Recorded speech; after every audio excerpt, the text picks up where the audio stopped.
तमाम हिंदू बांधवांनो, भगिनींनो आणि मातांनो,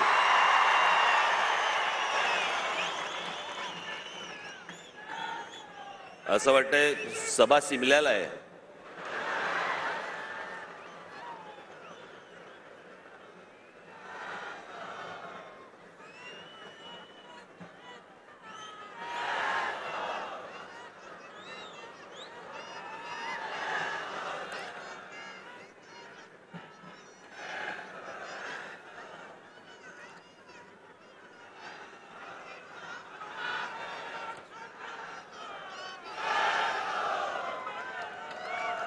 काय बोलणार?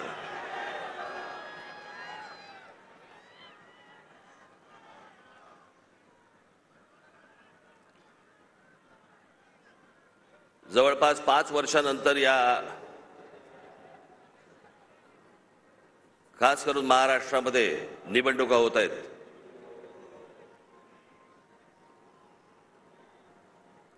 महानगरपालिकेच्या निवडणुका आत्ता होतील असं म्हणता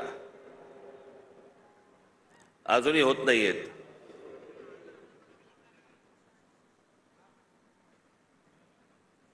त्याच्यामुळे 2019ला ज्या निवडणुका झाल्या त्याच्यानंतर आज 2024ला निवडणुका होत आहेत आणि सगळे आचारसंहितावाले सगळे जागे झालेत. काल मी एक बातमी वाचली की आचारसंहितेसाठी म्हणून, निवडणुकीसाठी म्हणून महानगरपालिकेची जेवढी हॉस्पिटल्स आहेत तिकडचे डॉक्टर्स आणि नर्सेस यांना निवडणुकीच्या कामावरती जुंपवलंय.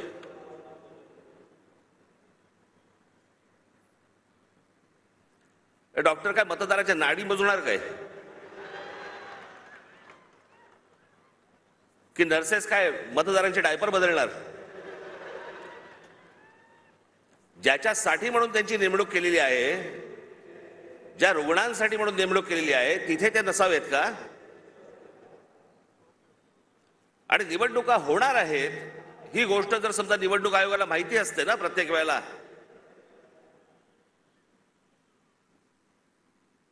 एक पॅरलल फळी का नाही उभी करत तुम्ही? दरवेळेला आपल्या काहीतरी शालेय शिक्षक घ्यायचे, नर्सेस घ्यायच्या, डॉक्टर्स घ्यायचे, हे कुठचे उपद्व्याप?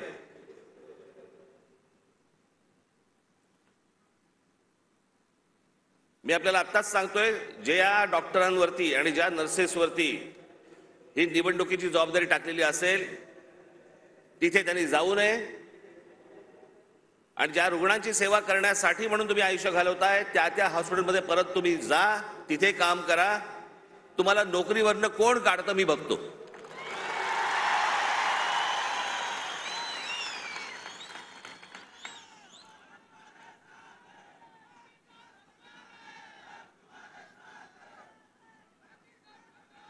आज सगळेजण तुम्ही महाराष्ट्राच्या कानाकोपऱ्यातून सर्वजण आलात. सर्वप्रथम मी आपल्या सर्वांना मी गुढीपाडव्याच्या मनपूर्वक शुभेच्छा देतो. आज सणासुदीचा दिवस असून देखील या अशा प्रकारच्या सभा नुसत्याच होत नसतात. त्याला एक पोलीस यंत्रणेवरती देखील एक ताण असतो. पण आपल्या सणासुदीच्या दिवशी सगळ्या गोष्टी बाजूला सारून अशा कामांना ज्यावेळेला पोलीस माझे सहकारी ज्यावेळेला जुंपलेले असतात, त्या सर्व पोलीस अधिकाऱ्यांचे, माझे कॉन्स्टेबल माता भगिनी यांचे मी दिलगिरी व्यक्त करतो की त्यांना या सगळ्या याच्यामध्ये काम करावं लागतंय. पण तुम्हालाही मनपूर्वक गुढीपाडव्याच्या मनपूर्वक शुभेच्छा.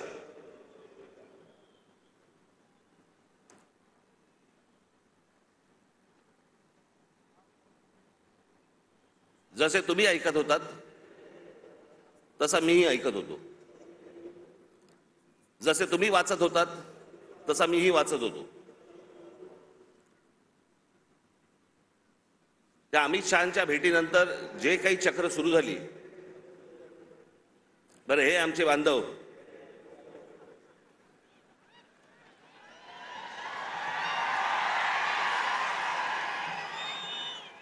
त्यांचा काही दोष नाही, चॅनलवाले म्हणजे रोजची चॅनल्स, त्याला मी एक नाव ठेवलंय, आज मला असे वाटते. लोकांना विचारायला कशाला पाहिजे, राजकारणाला विचारायला कशाला पाहिजे, दे ठोकून आपली बातमी. वाटेल त्या बातम्या चालू होत्या, वाटेल त्या बातम्या. मी आपला एन्जॉय करत होतो. तुम्हाला काय बोलायचं ते बोला, मला जेव्हा बोलायचं तेव्हा मी बोलीन. त्या अमित शहांना भेटायला गेलो दिल्लीला.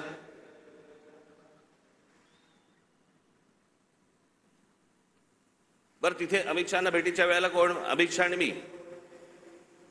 तुम्हाला कुठून रे कळलं?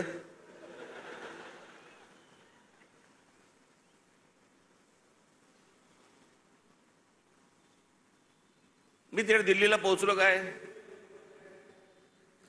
राज ठाकरेंना 12 तास थांबायची वेळ आली. अरे गधड्या, दुसऱ्या दिवशीची भेट होती. 12 तास थांबायची कुठून आली? आदल्या दिवशी पोहोचलो तिथे रात्री. त्यात थांबायचा काय विषय आला? पण हे थांबत नाहीत. मला असे वाटते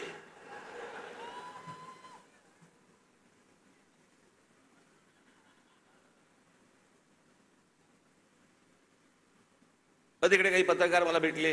मला बोलले, साहेब कधी भेटायचं? म्हटलं मला नाही भेटायचं.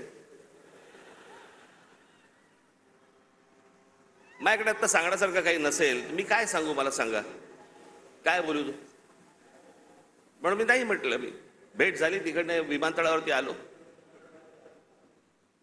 इथून जाताना पण वो देखो जा रहे हैं.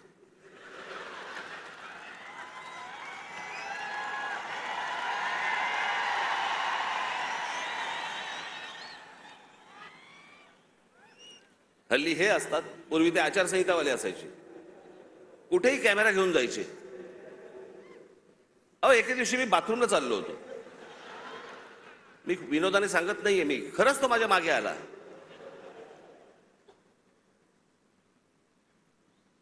म्हटलं पुढे काय करायचं ठरवलंयस?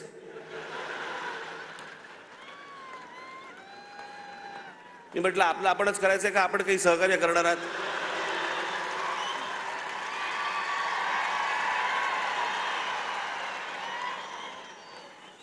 कुठे जरा मोकळीक म्हणून नाही. मी इथे माझ्या इकडे घराच्या बाहेर पत्रकार बिचारे ते बसलेले असतात, त्यांना काही.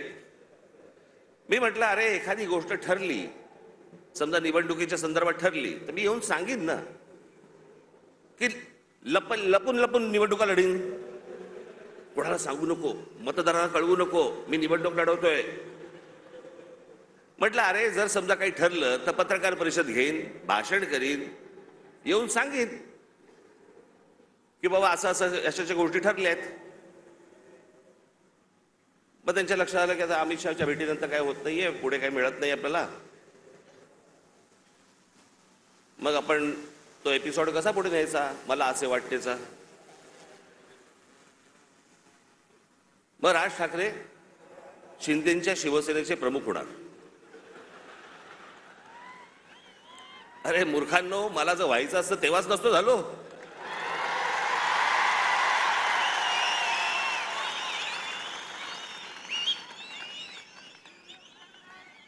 या माझ्या घरी इथे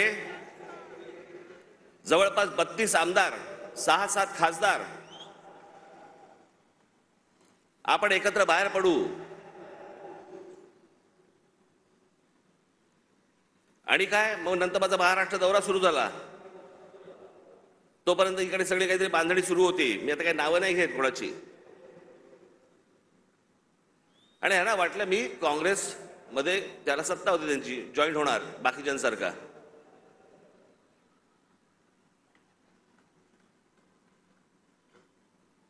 मी त्याला पहिल्यांदाच सांगितलं, म्हटलं मला पक्ष फोडून कुठचीही गोष्ट करायची नाही.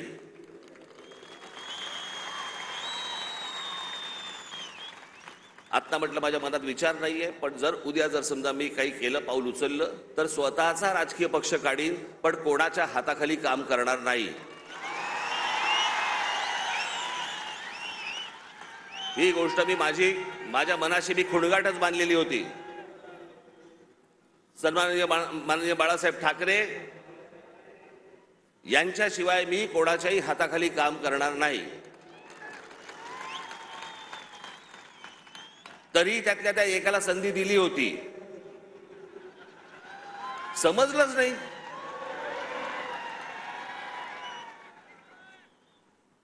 जाऊन दे, पण तो झाला भूतकाळ. त्याच्यामुळे असल्या कोणत्याही गोष्टींवरती तुम्ही विश्वास ठेवू नका. मी कोणत्याही शिवसेनेचा प्रमुख अध्यक्ष काही होणार नाही. मी जे अपत्य जन्माला घातलेलं आहे महाराष्ट्र नवनिर्माण सेना, याचाच मी फक्त अध्यक्ष राहणार.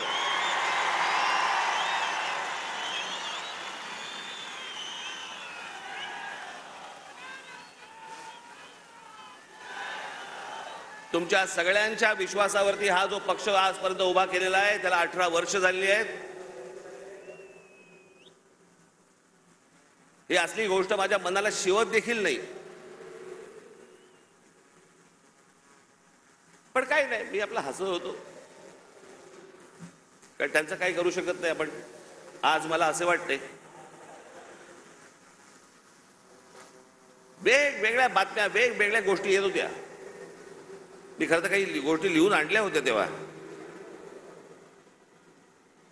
मग ते काहीतरी जागा वाटप,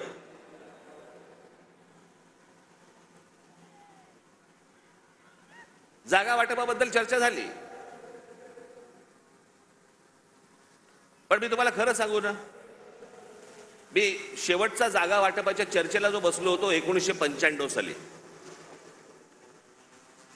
त्याच्यानंतर मी आजपर्यंत जागा वाटपाच्या चर्चेला मी कधी बसलो नाही. त्याच्यामुळे माझं टेम्परामेंटच नाही. 2 तू घे, 4 मला दे, मग ही नको, ती तू घे, तू ही घे, मग मला इथे सरकव, मग ह्याला इथे. मला ते जमत नाही, माझ्याकडनं होणार नाही, माझ्याकडनं जमणार नाही.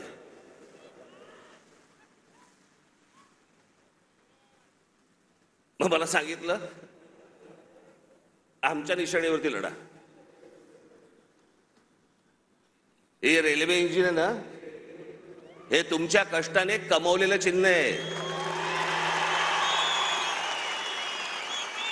माझ्याकडे आयतं आलेलं नाही, सहज आलंय चिन्ह म्हणून आता मी त्याच्यावरती लढवायचं अजिबात नाही.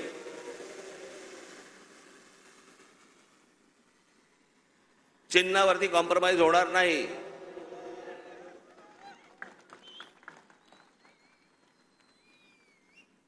दिल्लीला गेलेले हे ठाकरे पहिलेच.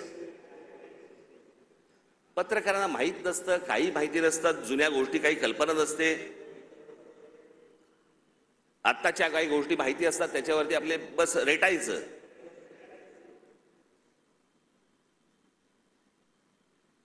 एकोणीसशे साली मी तुम्हाला मुद्दामून सांगतो, 1980 साली माननीय बाळासाहेब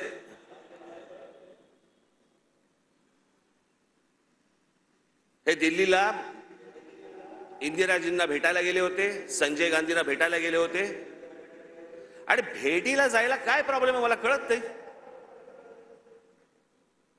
मला अनेक लोक येऊन घरी भेटतात, म्हणून मी काय समजायचं, वार हे आता माझ्या घरी भेटायला आलेत मला. आता असं नाही समजत. कोणी कोणाकडे भेटायला जात असतात, गोष्टी लोक जात असतात. त्यात मोठेपणा आणि कमीपणा कसला आला? अहो, 1.5 वर्ष झाले आपले महाराष्ट्राचे मुख्यमंत्री माझ्याशी बोलतायत, आपण एकत्र आलं पाहिजे, आपण एकत्र काहीतरी केलं पाहिजे. म्हटलं शी,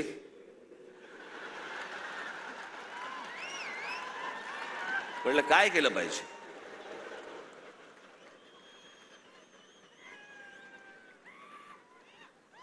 असं 1.5 वर्ष ऐकतोय. मग मी शेवटी एक काम केलं. मी म्हटलं बाबा मला समजेना. मला देवेंद्रजी पण सांगत होते, फडणवीस, एकनाथजी पण सांगत होते आपण एकत्र आलं पाहिजे, एकत्र आलं पाहिजे. म्हटलं एकत्र आलं पाहिजे म्हणजे काय?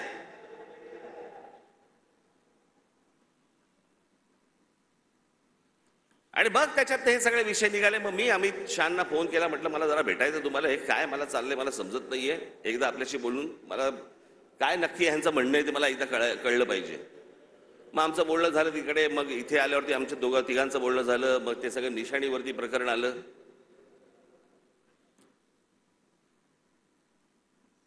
मग लगेच सुरू झाले एका भेटीत, एका दौऱ्यात. मग आता त्या लाव रे तो व्हिडिओचं काय होणार? मी तुम्हाला पहिली गोष्ट एक सांगतो, थोडीशी पार्श्वभूमी देतो. माझा जन्म ज्या घरात झाला त्या घरामध्ये शिवसेनेचा जन्म झाला.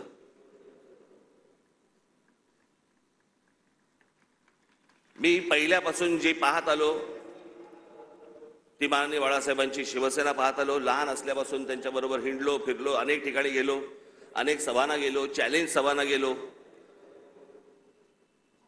त्याच्यामुळे माझ्या आयुष्यातला एकमेव तेव्हाचा पक्ष होता तो म्हणजे शिवसेना. 1984 साली थोडा काही काळासाठी असेल, पण 1988-89च्या आसपास प्रामुख्याने भारतीय जनता पक्ष आणि शिवसेनेची युती झाली. आणि ती युती झाल्यानंतर शिवसेनेबरोबर जर सर्वाधिक माझे संबंध कोणाबरोबर आले असतील तर ते भारतीय जनता पक्षाबरोबर आले. आमच्या गोपीनाथराव मुंडेंबरोबर आले, प्रमोद महाजनांबरोबर आले, आमच्या नितीन गडकरीजींबरोबर आले.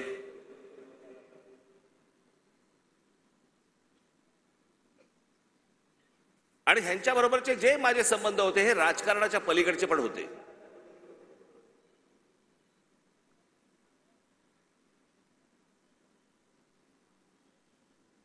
माझा संबंध कधी काँग्रेस, राष्ट्रवादीत खूप नंतर, पण काँग्रेसवाल्यांशी माझा तसा संबंध कधी आला नाही.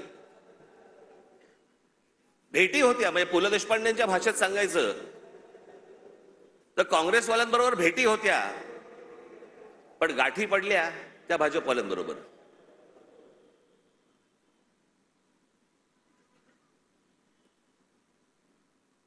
त्याच्यामुळे अनेक वेळेला त्यांच्याबरोबर माझे अगदी चांगले संबंध तेव्हापासून प्रस्थापित झाले.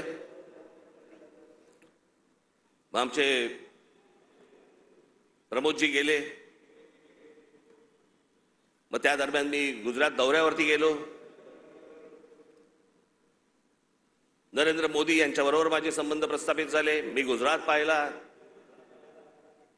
त्यावेळेला खूप चालू होतं की गुजरातमध्ये कशा प्रकारची प्रगती होते, कशा प्रकारची डेव्हलपमेंट होते.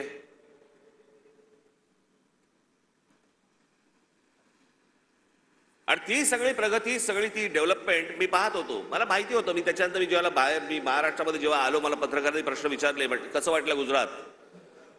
म्हटलं गुजरात डेव्हलप होतंय, पण महाराष्ट्र खूप पुढे आहे.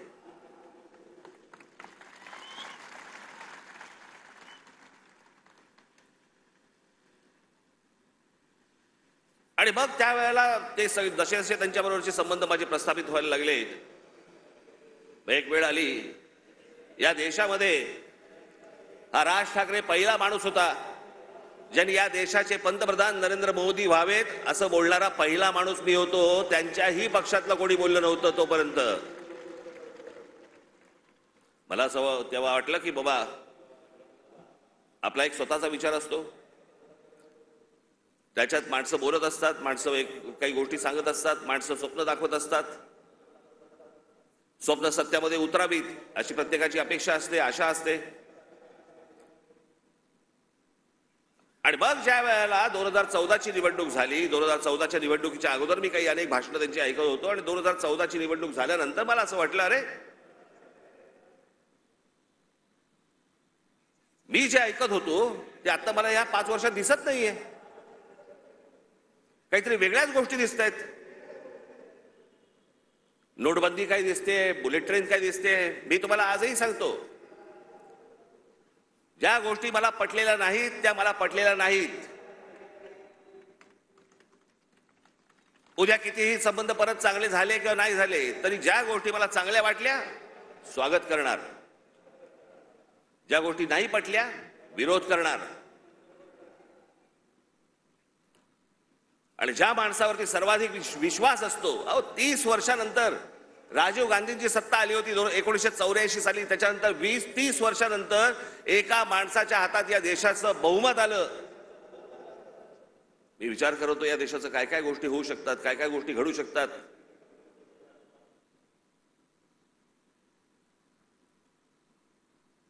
त्यांचा संबंध नसतो ना तुमचा, त्यांच्याकडे तुम्ही दुर्लक्ष करता, दोन शिव्या आसळताना दुर्लक्ष करता. पण ज्यांच्यावरती प्रेम असतं, ज्यांच्यावरती विश्वास असतो, त्याला ज्या वेळेला कुठेतरी तडा जातोय असं दिसायला लागलं,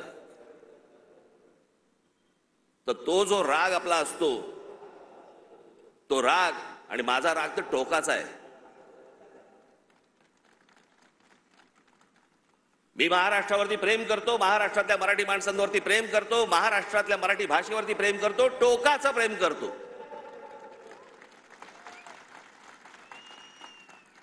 तसं एखाद्यावरती मी जर विश्वास टाकला तर मी टोकाचं प्रेम करतो. पण मला जर समजा तशी गोष्ट दिसली नाही तर मी टोकाचा त्याला प्रतिकार करतो, टोकाचा विरोध करतो. तो टोकाचा विरोध तो 2019 सालच्या माझ्या त्या लावरे तो व्हिडिओचं काय त्याला कोणीतरी टॅगलाईन दिली, लावरे तो व्हिडिओ. पण त्या सगळ्या गोष्टींमध्ये ती गोष्ट तुम्हाला दिसली असेल. होय, टोकाचा विरोध केला मी. पण ज्या ज्या वेळेला त्यांच्याकडनं चांगल्या गोष्टी ज्याला घडल्या, 370 कलम ज्याला रद्द झालं, त्याला अभिनंदन करणारं पहिलं ट्विट माझं होतं.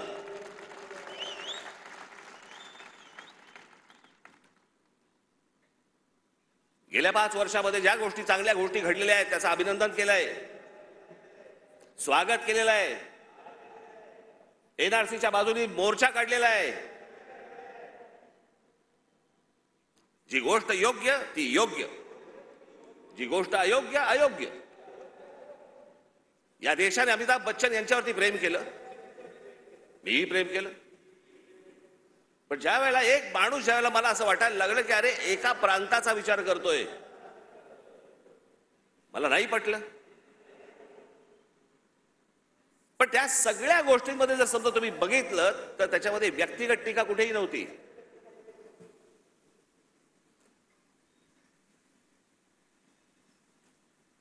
आज उद्धव ठाकरे आणि संजय राऊत ज्या प्रकारची टीका आज नरेंद्र मोदी आणि भारतीय जनता पक्षावरती करतायत, तशी माझी टीका नव्हती. मला काही नको होतं, मला मुख्यमंत्री पद मिळालं नाही म्हणून मी विरोध नाही केला, मला भूमिका पटली नाही म्हणून मी विरोध केला.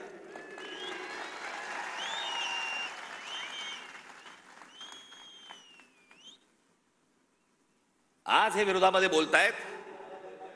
मग ज्या वेळेला मी बोलत होतो त्यावेळेला खिशातले राजीनामे बाहेर काढून माझ्याबरोबर का नाही आलात? त्यावेळेला सत्तेत मिळणारा मलिदा चाटत बसले होते ना.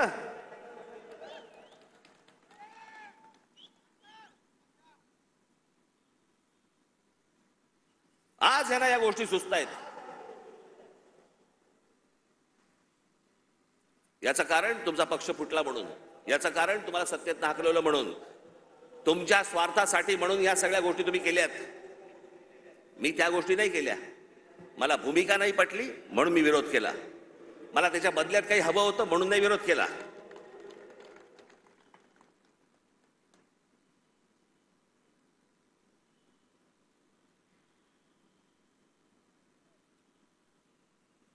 मी आज काही तुमच्यासमोर फार लंब चौडं काहीतरी बोलायला आलो नाहीये. तुमच्या ज्या काय अपेक्षा आहेत, तुम्हाला काय हवंय ते सांगण्यासाठी आणि मांडण्यासाठी म्हणून मी तुमच्या समोर आलोय आज.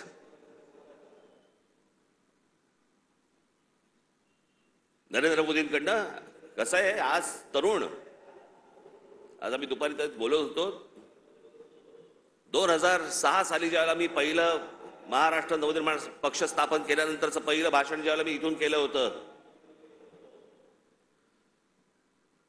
त्यावेळेला मी असं म्हटलं होतं, ज्याच्यावरती अनेक लोकांनी चेष्टा केली.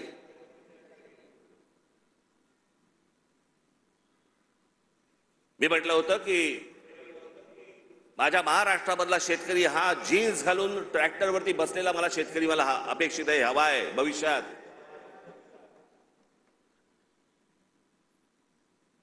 दोन 2006 पासून ते युग सुरू झालं होतं. आज या जगामध्ये सगळ्यात तरुण जर देश कुठचा असेल, तरुण, तो आपला भारत देश आहे, हिंदुस्थान आहे. सर्वाधिक तरुण ना अमेरिका आहे, ना जपान आहे, ना अजून कुठचा देश आहे. आज फक्त भारत तरुण आहे.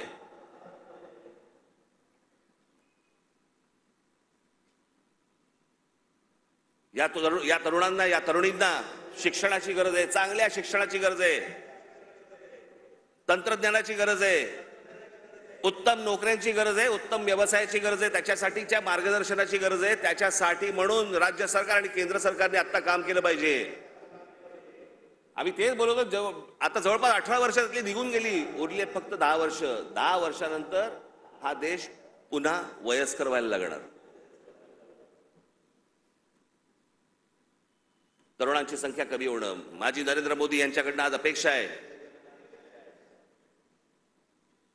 की बाकी सगळं सोडा, या तरुणांकडे, या भारतातल्या तरुणांकडे पहिल्यांदा लक्ष द्या.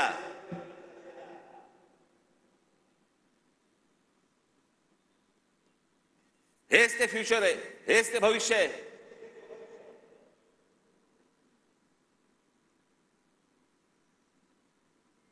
दुपारी बोलताना आमचा तोच विषय होता की बाबा हे हा काळ कधी होता. प्रत्येक देशाचा एक काळ येतो.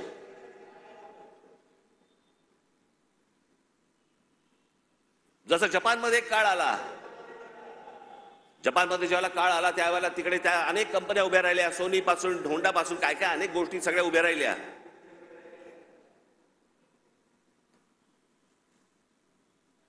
अनेक व्यवसाय उभे राहिले, अनेक व्यावसायिक उभे राहिले. ज्याला घुसळून काढणं म्हणतो ना आपण, तसं सगळं अख्खा घुसळून निघाला तो देश. आज बघा कुठच्या कुठे असा हा देश घुसळून निघाला पाहिजे.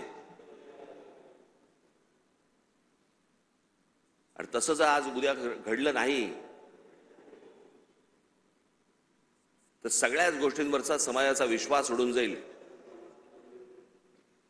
या देशामध्ये दुसरं तिसरं काही होणार नाही. या देशामध्ये फक्त अराजक येईल.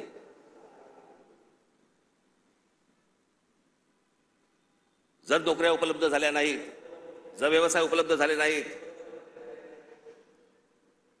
लोकसभेमध्ये सांगितलं गेलं की या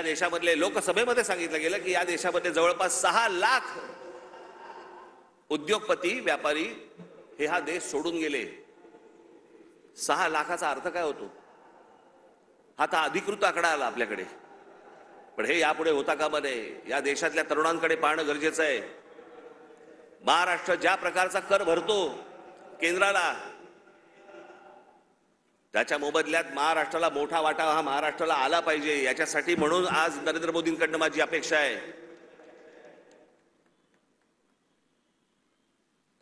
अनेक गोष्टींची अपेक्षा आहेत. पुढचं काय 5 वर्षात काय घडतंय, ही निवडणूक, येणारी लोकसभेची निवडणूक या देशाचं भविष्य ठरवणार आहे. की आपण खड्ड्यात जाणार आहोत का आपण वरती जाणार आहोत. उद्या अनेक निवडणुका येतील, पुढे विधानसभेच्या निवडणुका येतील. आज हाणामाऱ्या चालू आहेत.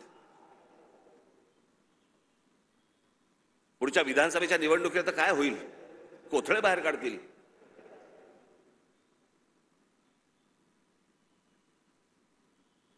याचं कारण मी मागच्या तुम्हाला आठवतं, मी बोललो होतो तुम्हाला इथेच गेल्या वर्षीच्या सभेमध्ये का त्याच्या गेल्या वर्षी सभेमध्ये तर आठवत नाही. महाराष्ट्रात कॅरम चुकीचा फुटला गेलाय. कोणाच्या सोंगट्या कोणाच्या भोकात आहेत तेच कळत नाही.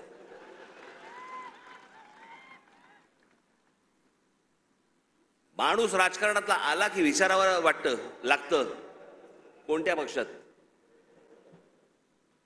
मध्यंतरी मी आपल्या पुण्याला गेलो होतो नाट्य संमेलनाला. तिकडे 5 जण मला भेटायला आले, नगरसेवक होते राष्ट्रवादीचे. मला बोलले नमस्कार साहेब. म्हटलं नमस्कार. आम्ही राष्ट्रवादीचे नगरसेवक. म्हटलं कोणाचे? त्यातले 3 बोलले आम्ही दादाचे, 2 बोलले आम्ही शरद पवारांचे. अशी सगळी परिस्थिती या महाराष्ट्राची झालेली आहे. या महाराष्ट्रातनं पुढे जाताना आपल्याला मार्ग शोधायचा आहे, आपल्याला मार्ग काढायचा आहे. माझ्या महाराष्ट्र सैनिकांवरती विश्वास आहे. आपण योग्य मार्ग आपण या महाराष्ट्राला दाखवू, निश्चित दाखवू. पण माझी महाराष्ट्राकडनं देखील अपेक्षा आहे, माझी महाराष्ट्राला देखील अपेक्षा आहे, माझ्या महाराष्ट्रातल्या मतदारांना देखील अपेक्षा आहे, माझी अपेक्षा आहे त्यांच्याकडनं. कृपा करून व्यभिचाराला राजमान्यता देऊ नका. ज्या प्रकारचं राजकारण या महाराष्ट्रामध्ये सुरू आहे याला राजमान्यता जर समजा पुढे मिळत गेली, पुढचे दिवस भीषण आहेत.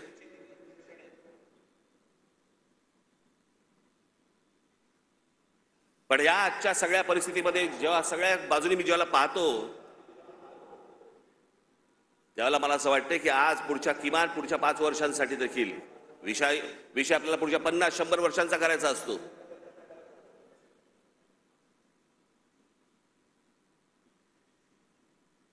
पण इथे ज्यावेळेला मी बसलो होतो, ज्यावेळेला देवेंद्र फडणवीस आणि मुख्यमंत्र्यांबरोबर, त्याच्यानंतर माझं आणि देवेंद्र फडणवीसांचं बोलणं झालं आणि मी म्हटलं की मला नको ते, म्हटलं तर मला त्या वाटाघाटी बिटाघाटी मला पाडू नका याच्यामध्ये.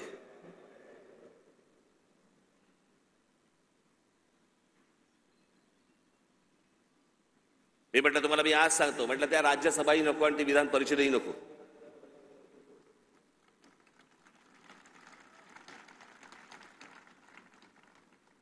पण या देशाला चांगल्या खंबीर नेतृत्वाची गरज आहे, ज्याच्याकडनं माझ्या अपेक्षा आहेत त्याही पूर्ण झाल्या नाहीत तर राज ठाकरेंचं तोंड आहेच.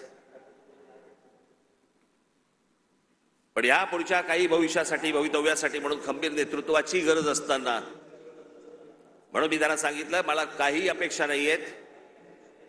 महाराष्ट्र नवनिर्माण सेना, भारतीय जनता पक्ष, शिवसेना आणि एनसीपी, परंतु फक्त नरेंद्र मोदींसाठी बिनशर्त पाठिंबा देत आहे हे मी आज आपल्या समोर सगळ्यांसमोर जाहीर करतो. आणि माझ्या गावागावातल्या सगळ्या महाराष्ट्रामधून आलेल्या माझ्या सर्व महाराष्ट्र सैनिकांना मला फक्त एकच सांगायचंय, विधानसभेच्या तयारीला लागा, जोरात विधानसभेच्या तयारीला लागा. पुढच्या गोष्टी पुढे आपण कसलाही विचार न करता आत्ता बांधणीचा विचार केला पाहिजे आपण. आणि त्याच्यासाठी म्हणून मी तुम्हाला महाराष्ट्रभर सगळ्या ठिकाणी भेटण्यासाठी लवकरच आपल्यासमोर येत आहे. आज जे काही मला मांडायचं होतं हे आपल्यासमोर आज मांडलेलं आहे. उद्या अजून जर समजा समोरच्यांची पकपक झाली तर अजून माझी दारं खिडक्या उघड्या करायला तोंडाच्या मी मोकळा आहे. आपण निश्चिंत राहा, जिथून आलेला आहात तिथून व्यवस्थित जा. जाताना आपण व्यवस्थित गाडीने ज्या आलेला आहात गाड्या नीट सांभाळून चालवा. घरचे लोक आपली वाट पाहत असतील. पुन्हा एकदा मी आपल्याला सर्वांना मी गुढीपाडव्याच्या मनपूर्वक शुभेच्छा देतो आणि आपणा सर्वांची मी रजा घेतो. धन्यवाद. जय हिंद, जय महाराष्ट्र. धन्यवाद.